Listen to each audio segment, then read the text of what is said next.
Hello, it's Lee Spirit here from mindfulnaturenut.com, and I think I've just realized that I may not have turned on my mic for a few of the previous videos, so that's why my voice wasn't too loud and clear, so I apologize for that, and hopefully I'll remember to turn it on going forward. Today's meditation is on a heavier topic, which I've chosen because many people and friends I know are going through loss and grief of loved ones. And we all have this to face in our life at some point, if we haven't already. I know I've had some very painful experiences with that earlier in my life, and it's not easy. So this meditation is about releasing grief and bringing in the positive. So I'll start by saying that in a safe, protected place with loving people by our side, it can be very healing to allow yourself to fall apart, to sense the humility in yourself, knowing that many terrible things have happened in the past and will happen in the future, and that you have the courage to acknowledge your losses, to know it's a cycle of life, that we're all imperfect. You ride the waves of grief with mindfulness and self-compassion, over and over, breath by breath.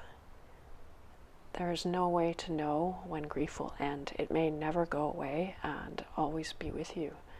But with caring presence, grief will dissipate, even if what happened will always stay with you. It's also important to remember that what is moving through the mind is part of a vast, complex physical and mental process, which has many sources. Grief has its own way of unfolding. No one can plan it or get rid of it.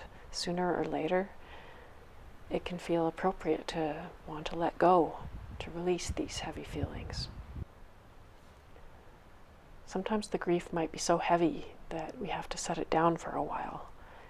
Take a walk outside, eat some healthy food, talk with a friend, watch something funny, play with an animal, anything positive that doesn't remind you of your sadness.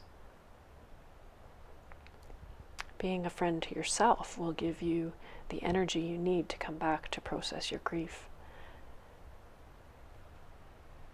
After that, it can become possible to bring awareness to some of the positive aspects of your life, which can empower you to see more of your mental experience more clearly, and also to feel your bodily sensations more viscerally. All the while, if it's meaningful, there can be an underlying sense of the unknown, the uncertain, the mystery of life in which we find ourselves in the middle of, with a sense of wonder and gratitude.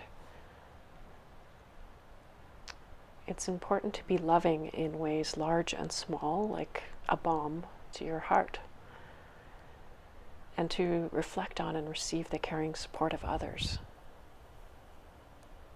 So with that in mind, let's do a guided mindfulness exercise now. Begin by finding a posture that feels relaxed and alert, laying on a mat but not falling asleep, sitting in a chair with feet flat on the floor, or cross-legged on a cushion with straight back but comfortable, not rigid. And now see if you can observe your mind and your body from a small distance away, allowing the sensations to be however they are.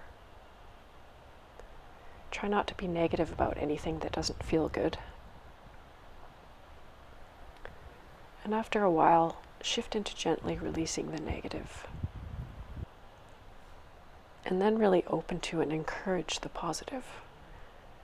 And remember, you can bring attention to feeling the positive even when sadness or other feelings are also present. Open yourself to wonder and gratitude for the mysterious ways that life unfolds as we allow our grief to unfold alongside our own kind awareness. So in review, I'll repeat, for times of grief, it can be helpful to allow what's there to be there. Try to limit what is painful or harmful. Try to do what is more enjoyable and beneficial, and to open into a space of wonder and gratitude. So with that, thank you for your courage to be with your grief, with caring awareness, That's what mindfulness is.